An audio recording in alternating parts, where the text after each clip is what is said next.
Hello, MCPS 6th graders. My name is Brian Schilling. I am one of the outdoor education teachers for Montgomery County Public Schools, and I am here to introduce you to what you'll be learning while you are at outdoor education. So let's start with the big picture. The big question when you come to outdoor education is the same thing you're learning in your science class. It is, how do your actions and your choices impact the watershed that's around you? Now let me start with one question, just so we're all on the same page. What exactly is a watershed? Why don't you discuss that for a moment? Okay, now that we've figured out we all live in the Chesapeake Bay watershed, here's something else to think about. The water right here is not part of the Chesapeake Bay. So my question would be, can you name the rivers that flow through Montgomery County and carry our water to the Chesapeake Bay?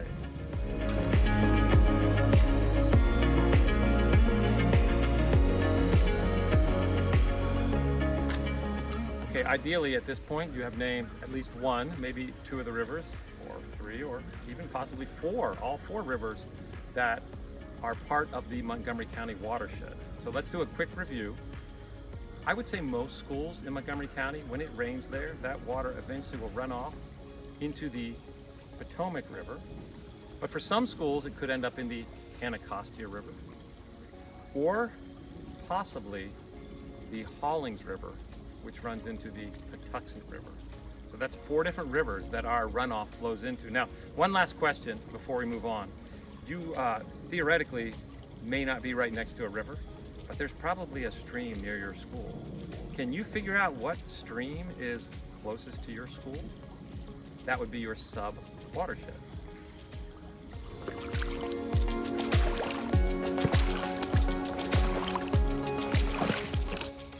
Hi there, I'm Mark Granger, one of the teachers from the Outdoor Education Program. Keep rolling. Hi there, I'm Mark Granger, one of the teachers for the Outdoor Environmental Education Program. And like you know, we're looking at streams today. And our job, one of the jobs that you'll have when you're at Outdoor Ed, is to determine if your local stream is a healthy stream or not. Is it a good stream habitat? And that brings up a really good question. How do you know if a stream is healthy or not? We can't ask it to stick out its tongue and say ah, and we can't check its pulse. So what do you think are some of the things scientists would look at it in a stream to determine if it is a healthy stream habitat or not?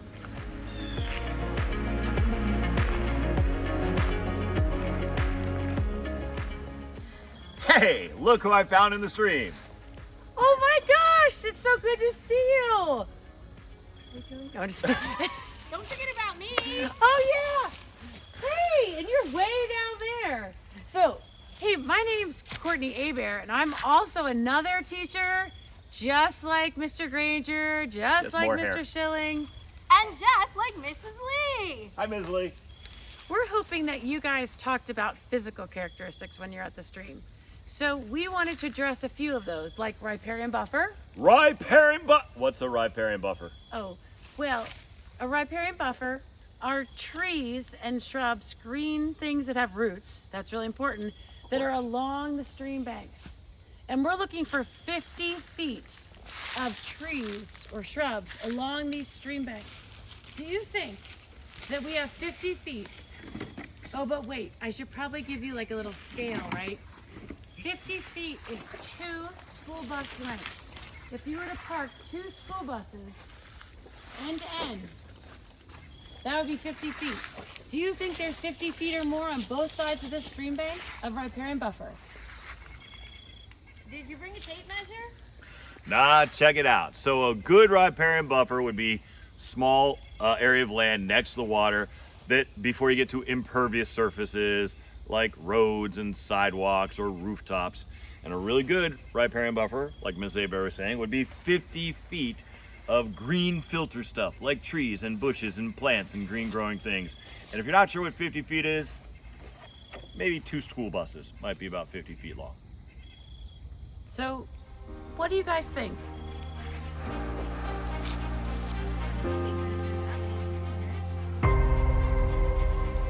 You're wondering about us. that there's more than 50 feet of riparian buffer at this stream, which is excellent news. We've got that green filter working, but there's something else that could be a bigger problem. You're not calling me a big problem, are you? Well, maybe. I think what she's meaning to talk about is another idea that you hopefully came up with for data points for the health of a stream, the erosion around the banks of the stream. As you can see, I'm kind of trapped down here. Do you want me to help you up? That would be good. Wait, are you gonna really help me? Uh-oh. No, here, why don't you guys talk a little more This about I've never it? seen While, before. while Mrs. Lee is getting out of her predicament, let's talk about a good stream bank versus a not so good stream bank. A good stream bank would have gentle slopes right down to the water, and those gentle slopes might be covered with green growing plants and stuff like that. A very, very poor stream bank would be a cliff that goes straight down to the water, and that cliff might be 4 or 5 feet high, nothing green growing on it whatsoever. So when you're looking at the stream bank erosion characteristics of your stream habitat, you can compare it to pictures like this to see what it looks most like.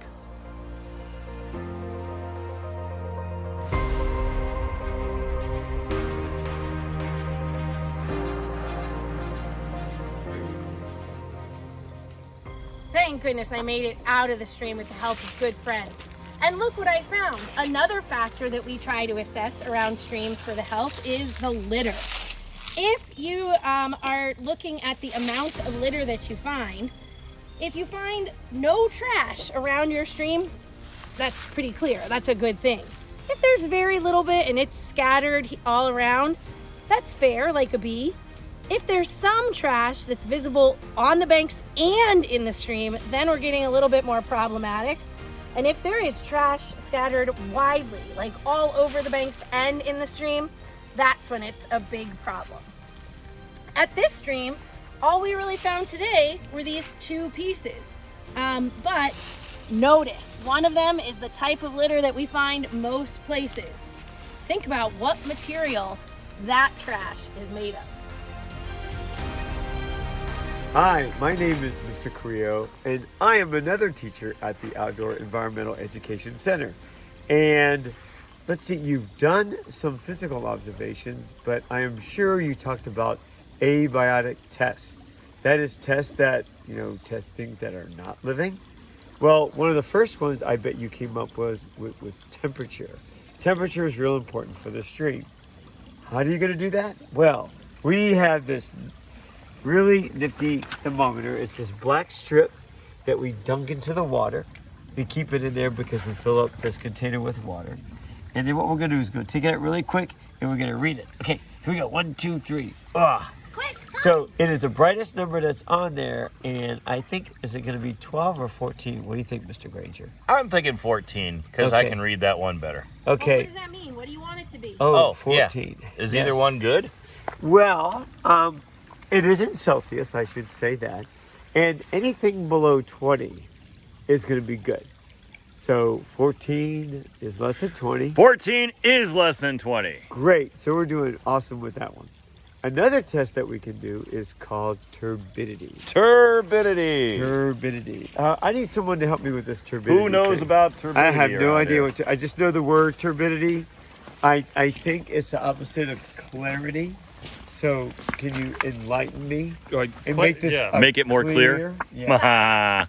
Oh, the humor in this place. All right. Clearly, clear water is preferable to turbid water, which gives a okay. hint as to what turbid means.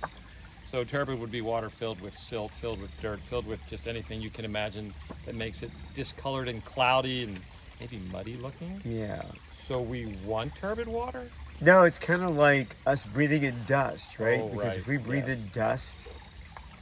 So we want clear water, not turbid water. So we have a Clear test water. for that. And Yes. That's what you're going to show us. Yes. So again, this container has water in it, and at the bottom of the container, we have what they call a Secchi disc, and also something that is biotic. Sicky? Oh, did we Snacky. catch one of our critters? Yes, we we did. caught a critter in there too. Hey, critter. And we'll talk about that later. So this black and white disc, we try to see the contrast between the black and the white.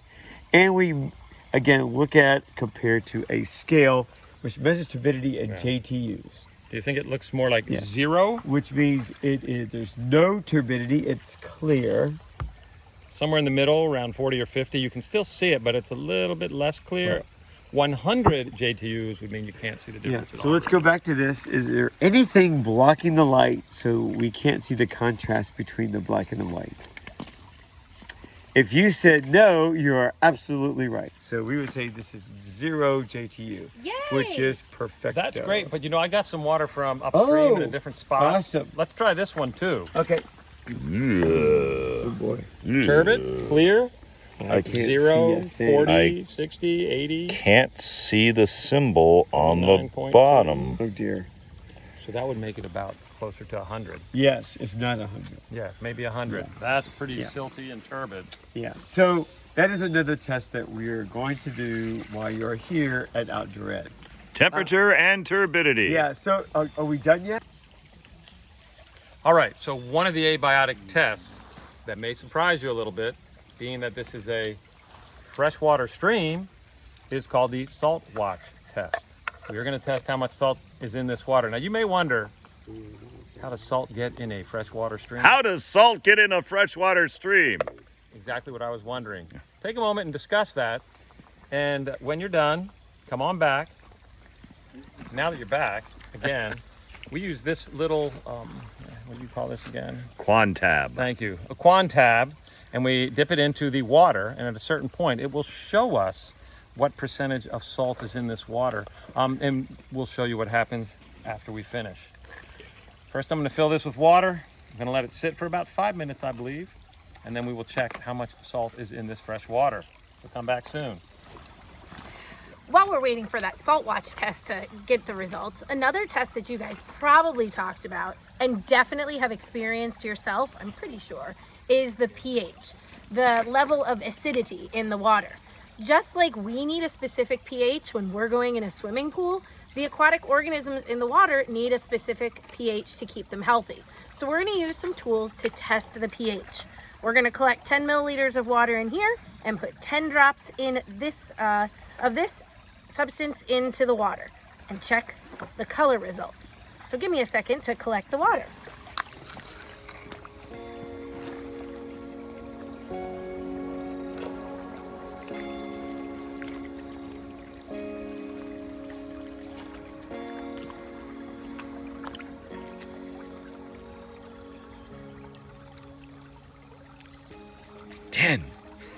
Wait, you're messing me up there.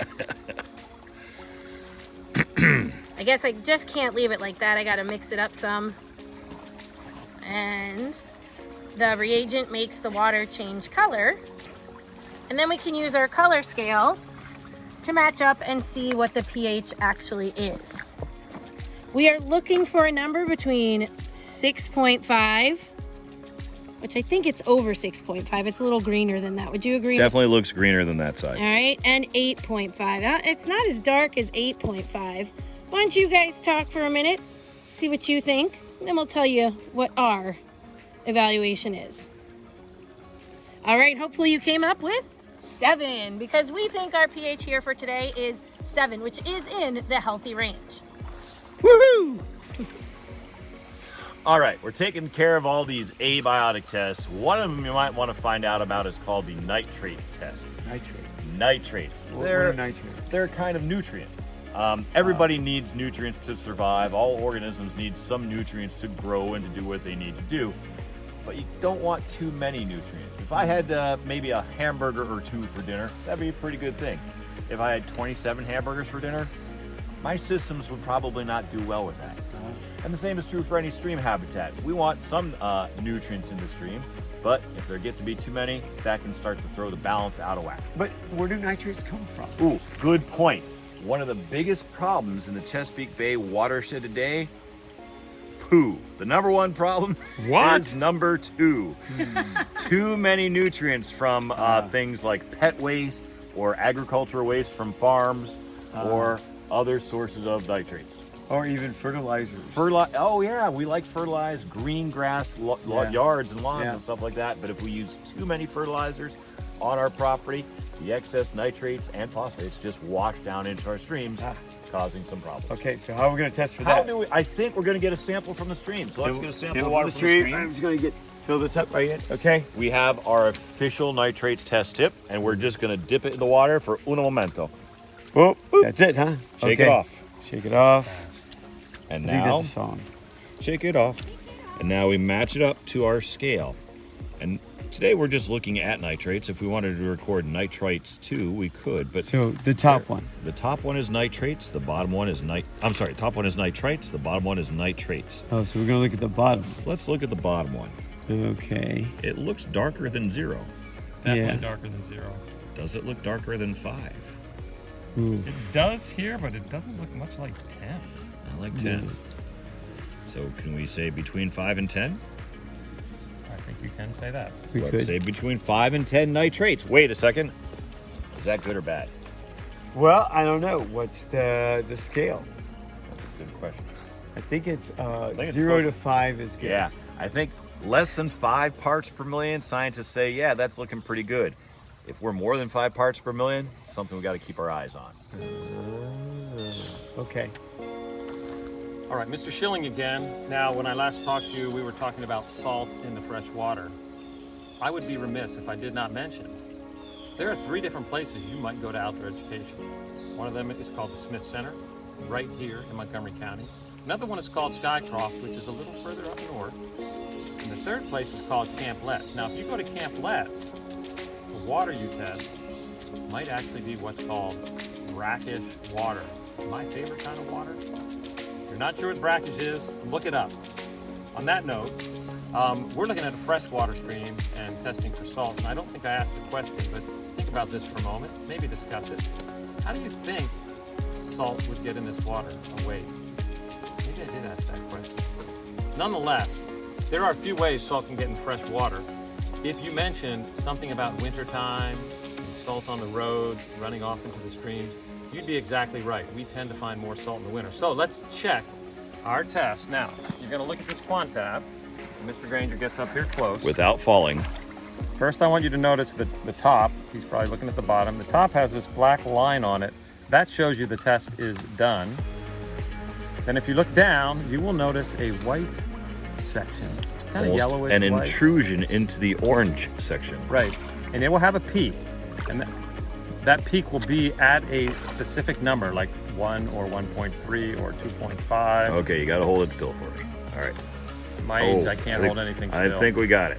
Got it? I think we got it. It looks like it's just over the line at 2. Ooh, it's gone up more than I thought. So, what does that mean exactly? No idea. I happen to have this chart. Charting is not cheating if the chart tells you the answer to the question.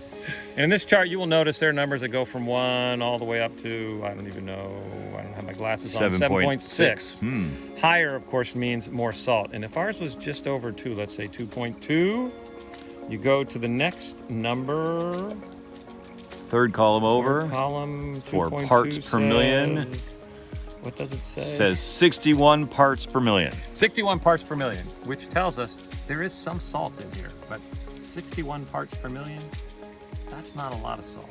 When we look at this, I think when you get to 100 parts per million, then you might start saying, hey, could there be an issue with more salt in here than there should be? If you get to 200 parts per million, that can be a problem. As you can imagine, things that live in fresh water don't do well with too much salt. So when you get to outdoor education, this is one of the tests that you will do. If you're at Camp Letts, the results might be a little different than here at the Smith Center. Hey, Mrs. Lee, what do all organisms need to survive? Food! Wi-Fi. Okay, No. okay, Mr. Granger, no. But besides food, besides Wi-Fi, is there anything else that could be around us all the time? Water! Okay, we don't, well, I guess we do need water to survive. Oh, but wait. something else. Are you talking about oxygen? I am. I'm talking about oxygen. So we know there's enough oxygen here, because if not, yeah, it wouldn't be Yeah. pretty for this videotape right now. Actually, there'd be nothing here. But we are going to test the oxygen. Placing the X's over our eyes. Exactly. Okay. We're going to test the water to see how much oxygen is dissolved in the water. What's that called? Dissolved oxygen. Dissolved oxygen. So, wait, I'm just gonna fill this nice little container up with 25 milliliters of water from the stream. I'm gonna get it from some moving water. Don't get it from like a still pond where random things are floating. Okay. And I've got this glass ampule. You got to be careful because this is glass. Okay, I have Right. Band-Aids. Okay. The glass ampule is made of glass. And then we're gonna break it, right? Yes. And then we gotta mix it just like we mix the pH. Oh, that looks good. Look at that bubble. Bubble goes to the top means everything inside is mixing. And that gives the reagent inside that ampule some time to react to our sample of water. It's a pretty blue. Ooh, what Well, does that mean? We want to match the color in that ampule with our key that's right here. And we want anything greater than 4 parts per million. So we need it darker than that. Exactly. So after you've given it about a minute, you can put it beside those different colors in the key to see which Should we one zoom matches in? closely to. So Yes. already it looks, I know it's really hard to see on a video. In our sunshine and shadows. I It's know. darker than 4, I think. It already looks darker Oh, than 4. definitely darker than 4. I don't think it's as dark as 12 though. Well, Like you if you guys went- take a minute and talk about it, and we'll talk about it too. What do you think? I'm thinking it looks closer to 8. 8? Yeah. Definitely not 12. No. Okay. It's I'm a little lighter than 10. Yeah, 8's pretty good, but whether it's 8 or 10, it's still over 4. So our dissolved oxygen for this stream is pretty good. That's excellent.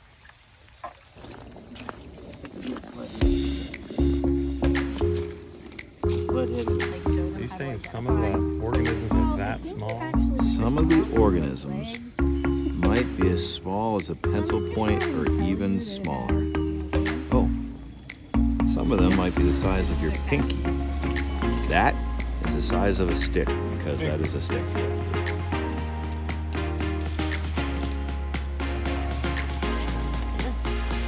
Micromite in a paper. Well, I'm sure there's others, but.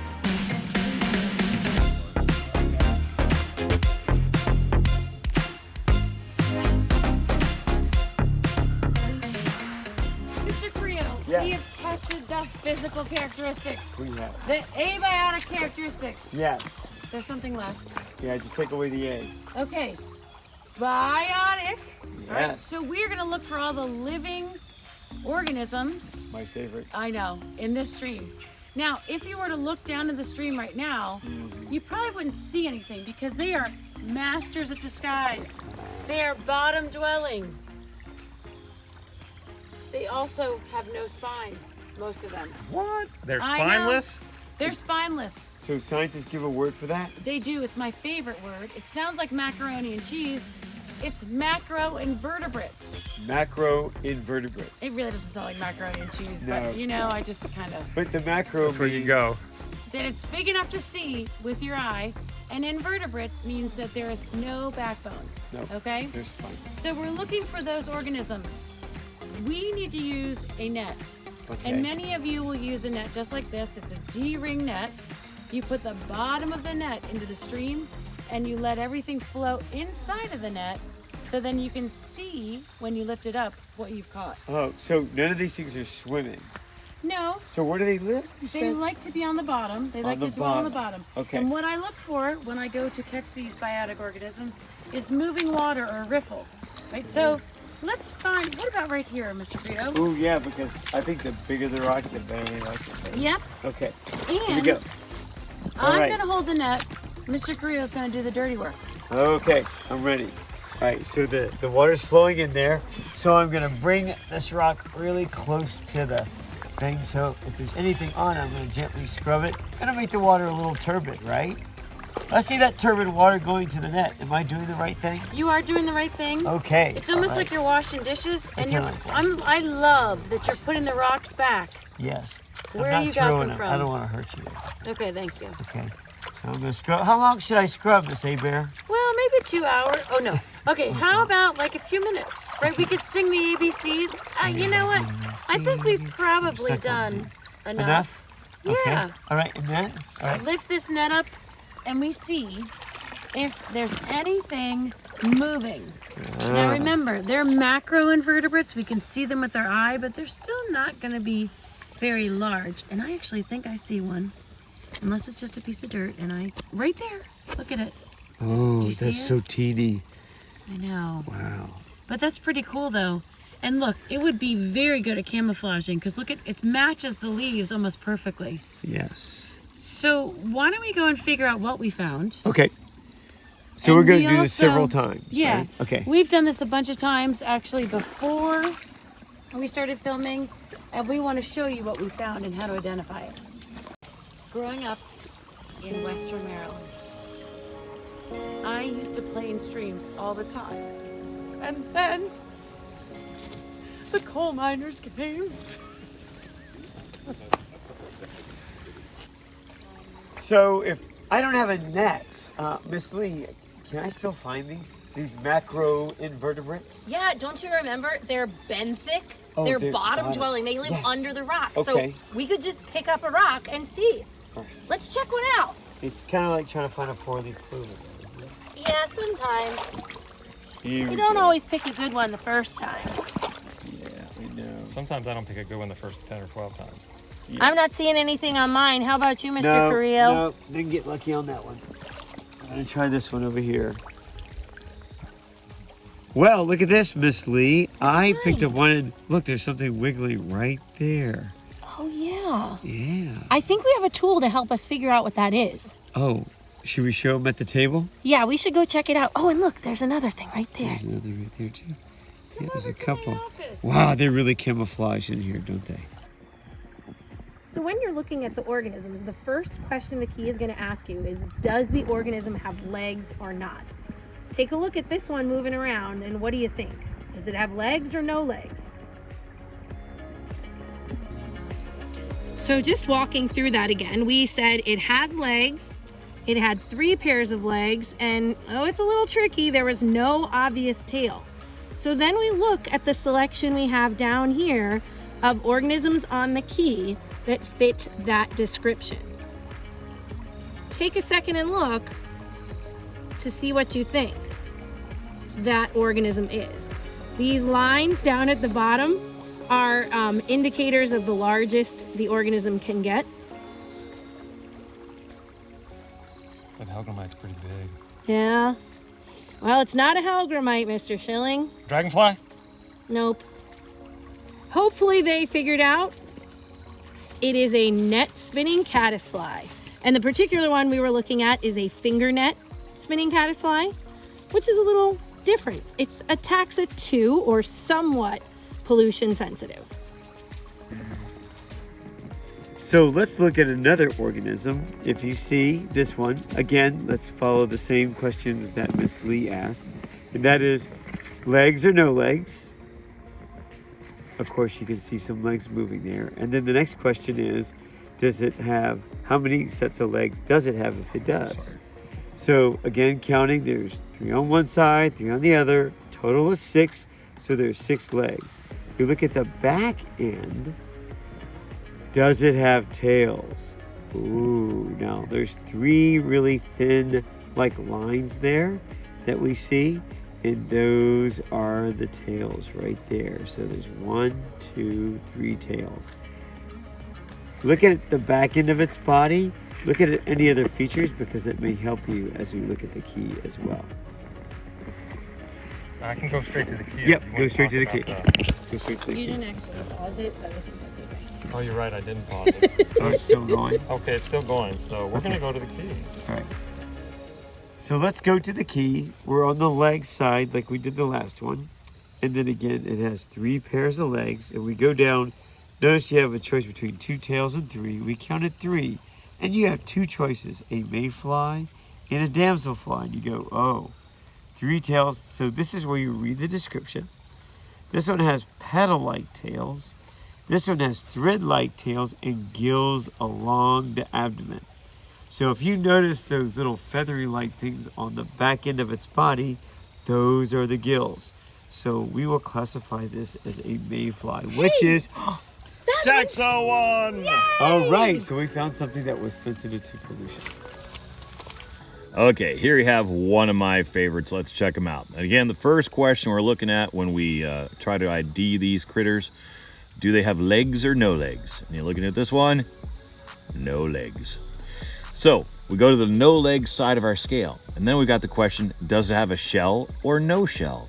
And looking at this squishy little guy, who is tiny, by the way. This is the tip of a paintbrush right here. Ooh, let's do the tip of the paintbrush right there. He has no shells. So then we go down to the bottom of our key, and we've got a size, we got a list of possibilities. And sorry.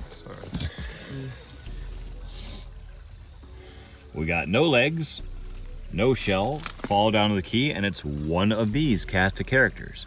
These lines on the drawing let us know how long they might be in real life. And that one is a tiny, tiny little one. And we can start to read the descriptions too. Like, it's got a black head and it's shaped like a bowling pin. Yep, that's our contender right there. It is a black fly larva. Wait, that thing's gonna turn into a fly? Yeah, it's gonna spend its little baby days as an aquatic macroinvertebrate. When it's time to metamorphosize to become an adult, it's going to change and it's gonna have wings and it's gonna fly away. Now, watch him over here. I don't know if we can watch it. He's not a trained black fly, but they have this really cool adaptation. They've got little sticky stuff in their mouth. Oh, is he doing it?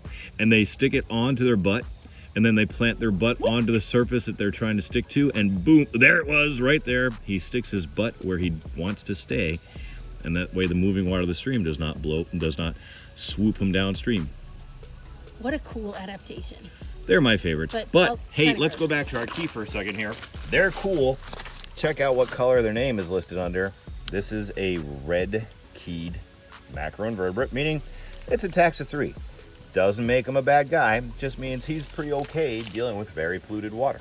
So does that mean our water's polluted? Not all, because they can also, although they're good at dealing in polluted water, they could also live in non-polluted water as well.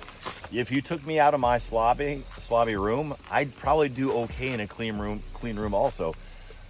But we got to look at all the macros that we found before we get an assessment of how healthy this water is likely to be. So here are a few others that we caught. Here is a really cool stage development. On the left is a beetle larva. On the right is the adult of that larva. And these are riffle beetles. So we have both stages. I've heard riffle beetles are taxa 1. Yes. That's right. All right. And if we go to the next one. Oh, I know that one. Oh. That's another one with 6 legs and 3 tails. And oh, it's so cool. You can see the gills on its side. Yes. That's another type of mayfly, which is also a taxa 1, or the green on our chart. That's great. Two different types of mayflies. What else do we find? Oh, that one's missing a tail. Or Two two tails, tails. yeah. Oh no. Should have 3 tails. So Yes. 6, but that's not a mayfly, is it? That tail is not thread-like. It's more paddle-like, right? Right. What one has that paddle-like So tail? that's the other one with 3 tails and 6 legs. That is our damselfly. And those ones are taxa 2, so they're somewhat pollution sensitive. Yes. Oh, and this one, so cool. Yes. Oh, you can see its little eye spots there. Oh, that is cool. It looks like a cartoon character. Yeah. The best I can get. Kind of, Miss A- yeah, kind of Miss A. Bear, sluggish. does that one have legs? No legs. A No shell? no. It's kind of squishy if I were to touch it. I actually thought that it was just a piece of a leaf at first. I think sometimes they look like snot on a rock. Not Yes. on a rock. But that one, what's that one called? Planaria. Pretty cool. And that is a taxa 3. Now we have some larger organisms. The macros. Yeah, the macros. Yes. You guys all know these, I am sure. You want to pick them We're up gonna for pick scale? it up. Yeah, I'm gonna pick it up just because it's small enough that it's not gonna really pinch me. But you'll notice this has more than 6 legs. Okay, it's got 10 plus legs. That beautiful tail and those little claws. This is a crayfish, or how else do you say it? Crawfish. Oh, daddy. Got it. So we've got some crayfish. And here we have another big megafauna. Look, it's almost as long as my finger. It has 3 true legs. Notice again, those other legs are not 3 true. pairs, right? I'm sorry, 3 pairs of legs. Thank you. and these great jaws. These are great predators. These are called hellgrammites, or some people call them Dobson flies. So these will also hatch into a flying insect. What's really cool is if you can see its underside, if I can get it to do its underside here, you can see its gills. And I'll try to flip it over again on my hand if it cooperates. They look like little paintbrushes. There we go. They're little gills at the bottom. Yeah, there we go. White cottony puff. Yeah, those are the gills on the bottom of its body, right there. Pretty cool. So it seems like we caught quite a diversity.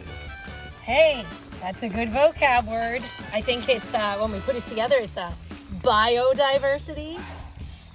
We did. I wrote down the data, which we'll do when we do stream studies with the school groups. And we found a couple that were in the pollution sensitive column, a good amount that were in the somewhat pollution sensitive, and a couple from the pollution tolerant. So, you know, diversity means like a variety. We definitely got a variety of living things here, which is a great indicator for the health of a stream.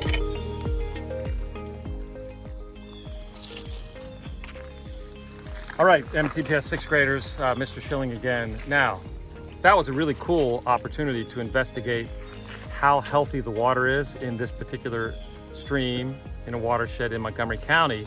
You're gonna have the same opportunity at Outdoor Education. And when we're done, that's when we take a moment and we reflect and evaluate how healthy is this water. Maybe we give it a grade. And what we do is we look at all our different data down here. It's okay. Miss Abear was just on the screen behind you making faces. And if you're lucky, you'll have a chance to work with Miss Lee, Mr. Granger, Mr. Creo, or me. Or if you're not, there is Miss Abear. Hey, let's take a look at this data that we got. It's so easy to get distracted outside.